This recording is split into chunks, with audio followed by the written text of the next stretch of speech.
நிமிஷம் தள்ளுங்க. சார் இது மட்டும் ஒன்று மட்டும் சொல்லிடுங்க சார். இதாக இருந்தாலும் அப்புறமேட்டு பேசிக்கலாம். இப்போ எனக்கு ஒர்க் இருக்குது. தயவு செஞ்சு கொஞ்சம் தள்ளுங்க. சார் ஒரே நிமிஷம் சார். இது மட்டும் நீங்கள் பண்ணிட்டீங்கன்னா அதுக்கப்புறமேட்டு எங்களுக்கும் ஒரு கண்டென்ட் ஆகும் சார். Please sir. எதாக இருந்தாலும் என்னோடய ஆஃபீஸ்க்கு வாங்கம்மா.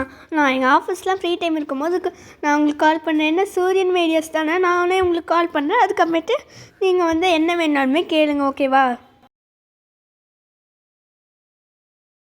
சார் உங்களை பார்க்குறதுக்கு ஒருத்தவங்க வந்திருக்காங்க. அவங்க பேர் கூட ஐஸ்வர்யான்னு சொன்னாங்க. என்னமோ சூரியன் மீடியாஸ்லேருந்து வந்திருக்காங்க சார். நான் அனுப்பிச்சி விட்டுமா? ஓ அப்படியா, அவங்களா? சரி அனுப்பிச்சி விடுங்க மேம். இந்தாங்க ma'am token. Sir good morning sir. நான் தான் உங்களுக்கு அந்த மாதிரி என்னமோ உங்கள் லைஃப் ஸ்டோரி கேட்க இது பண்ணியிருந்தேன். நீங்கள் தான் ஃப்ரீயாக இருந்தால் கால் பண்ண சொன்னீங்க. உங்களுக்கு நான் கால் பண்ணி கூட ஓகேன்னு சொன்னீங்கல்ல? ஆமாங்க, வாங்க. என்ன கேட்கணுங்கிறது இப்போ கேளுங்க.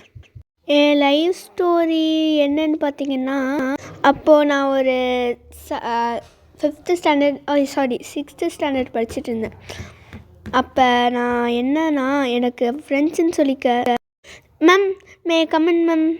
Good morning ma'am. இதுதான் அப்போ எனக்கு ஃப்ரெண்ட்ஸ்ன்னு சொல்லிக்கலாம் எதுவும் யாருமே இல்லை. ஆனால் என்னோடய ஃபேவரட் டீச்சர் வேணால் ஒருத்தங்க இருக்காங்க. அவங்க பேர் பிரியா. அவங்க மட்டும்தான் எனக்கு இப்போதைக்கும் ஃபேவரட்டாக இருந்தாங்க.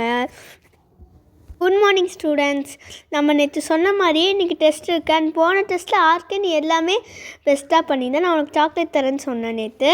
ஸோ இந்தா நீ உன் சாக்லேட்டை எடுத்துக்கோ. ஓகே, நம்ம இப்போ டெஸ்ட்டுக்குள்ளே போயிடலாம். 10 minutes ஃபார் ரிவைசிங். நீங்களாம் ரிவைஸ் பண்ணு. இவங்க தான் நான் சொன்னேன்ல என் டீச்சர்.